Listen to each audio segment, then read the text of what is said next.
last one that we're going to talk about is my favorite, Searching for Sugar Man. Yeah. This film is so amazing. Yeah. It's so I'll set this up. There's a guy who made a couple records in the 70s. No one in America's ever heard of him. No one has any idea. But in South Africa, he's the Beatles. He's huge. Everyone in South Africa knows who he is. This guy named Rodriguez.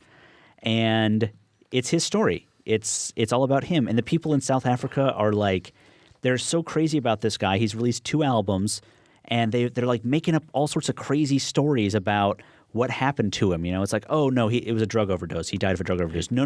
He lit himself on fire on stage. Yeah. Oh no. He shot himself in the head. He sang these 2 lines from one of his songs, and then he pulled a revolver out and shot himself in the head on stage. And it's like, it's all so crazy, but the film does such a great job of structuring itself in such a way that you don't really know whether this guy is still around or if he's okay or what's happened to him. And they reveal that at a certain point in the film. But the thing I found most fascinating about this film was the aspect of it that they start playing his music scores the film, the whole film. And it's like, this is really good music.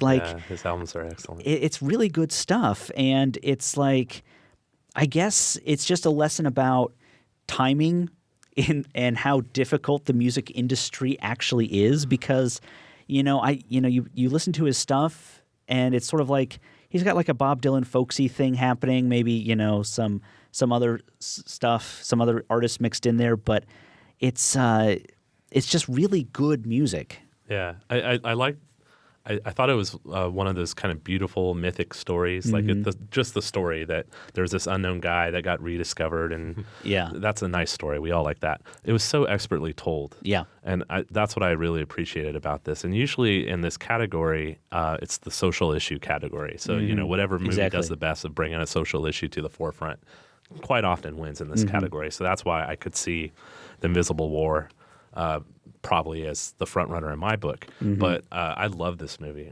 And it's a rock doc, which aren't typically thought of as like good films. They're just, a notch up from VH1 or something. Exactly. Like or they're made fun of. Yeah, exactly. Like this is Spinal Tap. But this one is not. It's such a beautiful story. And it's nice that it really shows like how artists don't necessarily fit in the entertainment industry. Exactly. Like real artists don't really fit, and that people will hold on to what they did and make something of it in their own lives, but it doesn't necessarily mean that you get money at the end of it. Exactly.